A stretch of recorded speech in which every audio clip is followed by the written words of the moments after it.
નમસ્કાર દર્શક મિત્રો, હું છું વાહિદ મસદ્દી અને આપ નિહાળી રહ્યા છો હમ ટીવી ભરૂચ ન્યૂઝ।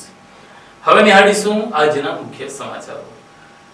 ઈરાનની ખાડીમાં ચાલી રહેલા યુદ્ધને લઈને ઈંધણમાં અછત ઊભી થતા આજે ભરૂચમાં રામનવમી નિમિત્તે લાગતા ભંડારામાં ભોજન જૂના જમાનાની પદ્ધતિથી તૈયાર કરવામાં આવ્યું હતું। ચૂલા ખોદીને મહાપ્રસાદી તૈયાર કરવાની ફરજ મહારાજોને પડી હતી। મિડલ ઇસ્ટમાં ચાલી રહેલા યુદ્ધના પ્રભાવે હવે સ્થાનિક સ્તરે પણ જોવા મળી રહ્યા છે। ગેસ સપ્લાયમાં ખલેલ પડતા ભંડારામાં મહાપ્રસાદ તૈયાર કરવામાં મુશ્કેલી ઊભી થઈ છે। ગેસ સિલિન્ડરની અછતને કારણે આયોજકોને વૈકલ્પિક વ્યવસ્થા કરવી પડી રહી છે। પરિણામે અગાઉના જમાનાની જેમ ચૂલા બનાવી લાકડાનો ઉપયોગ કરીને ભોજન તૈયાર કરવામાં આવી રહ્યું છે। રામનવમીના ભંડારાનું આયોજન હતું, પરંતુ ગેસ સિલિન્ડર ન મળતા પરંપરાગત રીતે ચૂલા ખોદવામાં આવ્યા। હાલમાં લગભગ 70 પ્રતિ મણના દરે લાકડા ખરીદી ભોજન બનાવવામાં આવી રહ્યું છે। આ બદલાવને કારણે રસોઈ પ્રક્રિયા વધુ સમયખાવ અને મહેનતભરી બની ગઈ છે, છતાં ભક્તોને મહાપ્રસાદ પહોંચાડવામાં કોઈ કમી રાખવામાં નથી આવી। વૈશ્વિક પરિસ્થિતિઓનો સીધો પ્રભાવ હવે સામાન્ય જીવન અને ધાર્મિક કાર્યક્રમો પણ પડી રહ્યો છે। અમે ગામ લોકો વારે તહેવારે પ્રસંગે ભંડારાનું આયોજન કરતા હોય, પરંતુ યુદ્ધની પરિસ્થિતિ હોવાને કારણે ગેસના બાટલાની અછત હોય, જેથી અમે ચૂલ ખોદીને જૂની પદ્ધતિ પ્રમાણે રસોઈ તૈયાર કરી છે આજે, અને પ્રસાદીનું આયોજન કરેલું છે। તો આજે બધા જ પુરાની પદ્ધતિ પ્રમાણે જ રસોઈ તૈયાર થયેલી જમશે। જય શ્રી રામ। મારું નામ નિતેશ રાજગોર છે। હું સજ્જદનો રહેવાસી છું। ઇલાવ ગામમાં વર્ષોથી રામનવમી નિમિત્તે ભંડારાનું આયોજન કરે છે। એમાં રામ પ્રસાદી બનાવવાનો લાભ હું લઉં છું। દર વર્ષે અમે રસોઈ ગેસ બોટલ પર બનાવીએ છીએ, પણ આ વર્ષે યુદ્ધનું સર્જન થવાથી પરિસ્થિતિમાં અગવડતા છવાયેલી છે, તે બદલ અમે રસોઈ લાકડા પર બનાવીએ છીએ। ને ઇલાવ ગામના સદસ્યોને જય શ્રી રામ। અંકલેશ્વરના જૂના નેશનલ હાઈવે ઉપર બાઇક સ્લીપ ખાતા ભાઈ બહેન રોડ ઉપર પટકાતા બહેનને ગંભીર ઇજા પહોંચતા તેનું મોત નીપજ્યું હતું।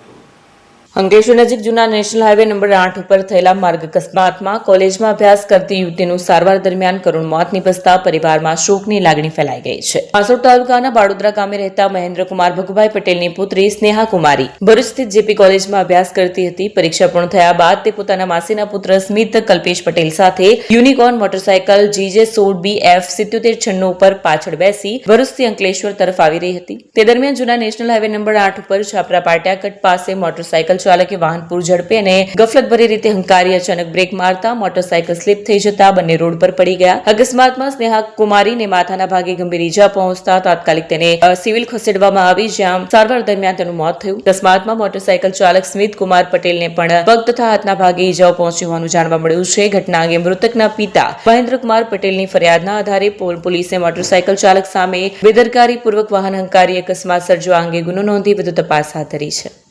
અંકલેશ્વરના ગડખોલ ખાતે આવેલા સિદ્ધેશ્વરી માતાજીના મંદિરે ચૈત્ર આઠમ નિમિત્તે ભક્તોની ભીડ જામી હતી।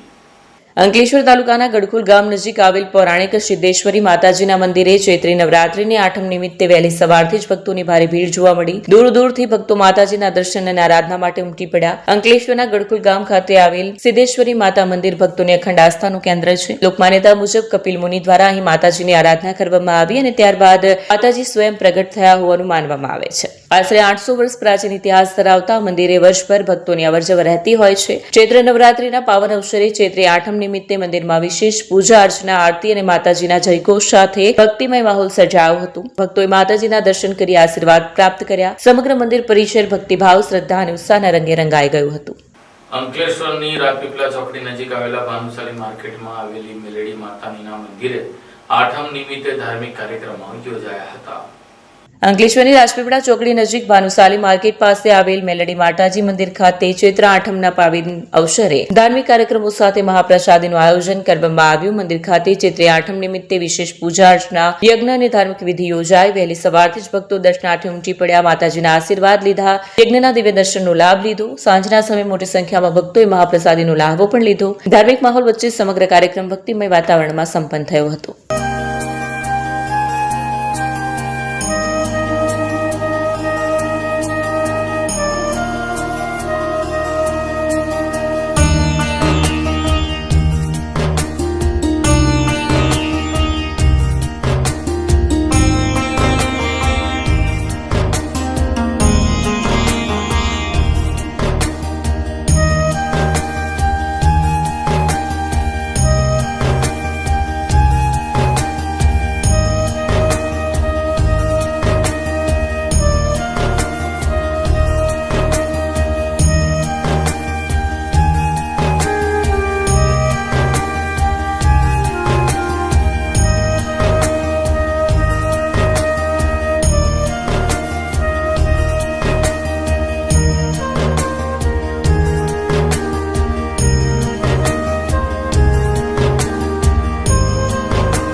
क्या आप अपनी ड्रीम जॉब सर्च कर रहे हैं? तो आपका वेट हुआ खत्म। हमारी कंपनी IICL में है कुछ amazing job openings. IICL are hiring PHP developer, Data Analytics, UI UX graphics designer, Node.js Developer, WordPress developer. From all over Gujarat. तो देर किस बात की, अप्लाई करें अभी और बने हमारी डायनामिक टीम का हिस्सा। विजिट करें हमारी वेबसाइट www.iiclindia.com/career या मेल करें अपना रेज्यूमे iiclindia06@gmail.com पर। हमारी टीम में आपको मिलेगा एक इनोवेटिव और क्रिएटिव एनवायरनमेंट ताकि आपकी स्किल्स हमेशा अपडेटेड रहे। Freshers can also apply. Contact now on 7041542766।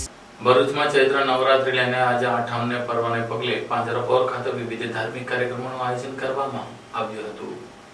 Bharuch પાંજરાપોળ ખાતે નવરાત્રી પર્વ નિમિત્તે કુંવારિકા પૂજન અને આરતીનો કાર્યક્રમ યોજાયો, જેમાં વિવિધ સંસ્થાના આગેવાનો ઉપસ્થિત રહ્યા। સમગ્ર દેશમાં મા અંબાની ઉપાસના અને ભક્તિનું પર્વ નવરાત્રી શ્રદ્ધા અને ઉમંગ સાથે ઉજવાઈ રહ્યું છે, ત્યારે ભરૂચ શહેરમાં આવેલ પાંજરાપોળ સંસ્થાનમાં પણ અનોખી રીતે નવરાત્રીના પર્વની ઉજવણી કરવામાં આવી। નવમા નોરતે સેવાભાવી સંસ્થા તથા સખી મંડળોના સહયોગથી કુંવારિકા કન્યાઓનું વિધિપૂર્વક પૂજન કરવામાં આવ્યું। કન્યાઓની લાહણી અર્પણ કરી તેમનું સન્માન કરાયું। માતાજીના આશીર્વાદ રૂપે તેમને પ્રસાદ વિતરણ કરવામાં આવ્યું। આ ધાર્મિક પ્રસંગે પાંજરાપોળના ટ્રસ્ટી મહેન્દ્ર કંસારા, બિપિન ભટ્ટ સહિતના શ્રદ્ધાળુઓ ઉપસ્થિત રહ્યા। ચૈત્રી નવરાત્રીનું ભારતીય સંસ્કૃતિમાં ખૂબ મહત્વ છે અને તેમાંય નોમના દિવસે જ્યારે કુમારિકાનું પૂજન કરવામાં આવે છે તો તે વર્ષનો સૌથી સર્વશ્રેષ્ઠ તહેવાર ગણવામાં આવે છે। નાની કુમારિકાઓનું પૂજન કરી તેઓને ભોજનનો આજરોજ અહીંયા ભરૂચ પાંજરાપોળ ખાતે કાર્યક્રમ રાખવામાં આવ્યો છે। સાથે વહેલી સવારથી અહીંયા ભજનનો પણ પ્રોગ્રામ છે, જેમાં હનુમાન ચાલીસા, દત્તભાવની વગેરે પણ ખૂબ મોટી સંખ્યામાં ભાવિક ભક્તો અહીંયા ભજનનો આસ્વાદ લે છે અને આ કુમારિકા પૂજન પછી એ બાળિકાઓને ભોજનનો પણ વ્યવસ્થા છે। તદ ઉપરાંત એને કેટલાક સ્પોન્સર તરફથી એ લોકોને ભેટ પણ આપવામાં આવશે। તો આ પ્રસંગે ભરૂચની ભાવિક જનતાને અમારી નમ્ર વિનંતી કે આવા કાર્યક્રમોમાં મોટી સંખ્યામાં જોડાય અને આજે પણ જે લોકોએ આ કાર્યક્રમને સફળ બનાવવામાં પ્રયત્ન કર્યો છે અને મદદરૂપ થયા છે, એનો સહયોગ આપ્યો છે, એ તમામનો પણ અમે આ તબક્કે આભાર માનીએ છીએ। આવા કાર્યક્રમો અમે સતત યોજતા રહીએ છીએ અને એમાં સૌને સહભાગી થવા અમારું જાહેર આમંત્રણ છે। આમોદ નગરમાં આગામી પાલિકાની બેઠકોનું સીમાંકનને લઈને વોર્ડ પ્રમાણે માળખું તૈયાર કરવામાં આવ્યું છે। રાજ્ય ચૂંટણી પંચ દ્વારા આગામી નગરપાલિકા ચૂંટણીઓ માટે આમોદ નગરપાલિકાના વોર્ડ અને બેઠકોની વહેંચણી અંગેની સત્તાવાર જાહેરાત કરવામાં આવી છે। આ નવી જાહેરાત મુજબ 2011ની વસ્તી ગણતરીના આધાર માનીને કુલ બેઠકોનું માળખું નિર્ધારિત કરવામાં આવ્યું છે। નવી વિગતો મુજબ આમોદ નગરપાલિકાની કુલ વસ્તી 15,237 નોંધવામાં આવી છે। આ વસ્તીના આધારે નગરપાલિકાના કુલ વોર્ડની સંખ્યા 6 રાખવામાં આવી છે અને પ્રત્યેક વોર્ડમાં 4 બેઠકો લેખે કુલ 24 બેઠકો પર ચૂંટણી યોજાશે। કુલ 24 બેઠકોમાંથી મહિલાઓ માટે 50% અનામતની જોગવાઈ હેઠળ 12 બેઠકો અનામત રાખવામાં આવી છે। કેટેગરી મુજબ જોતા અનુસૂચિત જાતિ 1 બેઠક, અનુસૂચિત જનજાતિ 3 બેઠક, પછાત વર્ગ 6 બેઠક, સામાન્ય 14 બેઠકો। વોર્ડવાર બેઠકોની સ્થિતિ જોઈએ તો વોર્ડ નંબર 1 થી 6 ની વિગતો મુજબ દરેક વોર્ડમાં 4 બેઠકો પૈકી સામાજિક અને જાતિગત સમીકરણો સેટ કરવામાં આવ્યા છે। વોર્ડ નંબર 2 માં અનુસૂચિત જનજાતિ સ્ત્રી માટે બેઠક ફાળવાઈ છે, જ્યારે વોર્ડ નંબર 3, 5 અને 6 માં પછાત વર્ગની બેઠકો પર મહિલા અનામત અને જનરલ કેટેગરીનું સંતુલન રાખવામાં આવ્યું છે। સૌથી વધુ સામાન્ય બેઠકો વોર્ડ નંબર 1 અને વોર્ડ નંબર 4 માં જોવા મળી રહી છે। આ જાહેર થયેલા રોસ્ટર બાદ હવે રાજકીય પક્ષો પોતાના ઉમેદવારોની પસંદગી અને જ્ઞાતિગત સમીકરણો બેસાડવાની ગણતરીમાં વ્યસ્ત થઈ ગયા છે। ખાસ કરીને મહિલા અનામત બેઠકો પર સક્ષમ મહિલા ચહેરાઓની શોધ થઈ રહી છે। ઝઘડિયામાં હનુમાન ફળિયાથી રામનવમી નિમિત્તે ભવ્ય શોભાયાત્રા કાઢવામાં આવી હતી। રામનવમીના પર્વ નિમિત્તે ઝઘડિયા તાલુકામાં ભવ્ય શોભાયાત્રા નીકળી હતી। ઝઘડિયા ખાતે હનુમાન ફળિયાથી શ્રી રામ ભગવાનની શોભાયાત્રાનું પ્રસ્થાન કરાવાયું હતું। શોભાયાત્રામાં મોટી સંખ્યામાં ભક્તો જોડાયા અને ભગવાન રામના જયઘોષથી સમગ્ર વિસ્તાર ગુંજી ઉઠ્યો। બીજી તરફ ઝઘડિયા તાલુકાના રાજપારડી ખાતે પણ રામનવમી પર્વની ઉજવણી ભવ્ય રીતે કરવામાં આવી। શ્રીમતી ડીપી શાહ વિદ્યા મંદિરેથી શોભાયાત્રા પ્રસ્થાન કરી ઢોલ નગારા અને ડીજેના તાલે રાજપારડી બજારોમાંથી પસાર થઈ પીપલેશ્વર મહાદેવ મંદિર સુધી પહોંચી, જ્યાં સમાપન કરવામાં આવ્યું। કાયદો અને વ્યવસ્થા જળવાઈ રહે તે માટે પોલીસ દ્વારા ચુસ્ત બંદોબસ્ત ગોઠવવામાં આવ્યો તેમજ ડ્રોન દ્વારા સર્વેલન્સ પણ કરવામાં આવ્યો। આજ રોજ 26/3/26ના રોજ રામનવમી નિમિત્તે રાજપાડીના સમગ્ર હિન્દુ ભાઈઓ તથા યુવાનો દ્વારા રામનવમીની શોભાયાત્રાનું આયોજન કરવામાં આવેલું છે। ભવ્ય શોભાયાત્રા રાજપાડી હાઈસ્કૂલ પરથી નીકળી અને સમગ્ર ગ્રામમાં ફેરવી અને ત્યારબાદ પીપલેશ્વર મહાદેવ મંદિરે મહાઆરતીનું આયોજન કરવામાં આવેલું છે। મહાઆરતી પૂર્ણ થયા બાદ સમગ્ર ગામ માટે ભંડારાનો આયોજન કરવામાં આવેલું છે. એનો સૌ ભક્તજનો અને બધા લાભ લે એ રીતના સમગ્ર આયોજનને બધાના સહકારથી સંપૂર્ણ સફળતા મળે એ જ હિસાબે જય સિયારામ. આજે આપણા રામનવમી નિમિત્તે ભવ્ય શોભાયાત્રા રાજપાડી ગામના તમામ યુવાનો દ્વારા નીકળી રહી છે. રાજપાડી ડીપીસાથી નીકળી અને પીપલેશ્વર મહાદેવ મુકામે પહોંચશું. આ યાત્રામાં ખૂબ જ ઉત્સાહ આજે યુવાનોમાં દેખાઈ રહ્યો છે અને શાંતિપૂર્ણ રીતે ભાઈચારા રૂપે આપણે આ યાત્રા કાઢીશું અને પીપલેશ્વર મહાદેવ મંદિરે ભવ્ય આપણે પૂર્ણાહુતિ કરી અને આરતી કરી અને ત્યારબાદ મહાપ્રસાદની લાભ લઈ અને દરેક જણ છૂટા પડીશું. જય શ્રી રામ. આ સાથે હંપી ભરૂચના સમાચાર પૂર્ણ થાય છે. આવતીકાલે ફરી મળીશું. ત્યાં સુધી રજા આપશો. નમસ્કાર.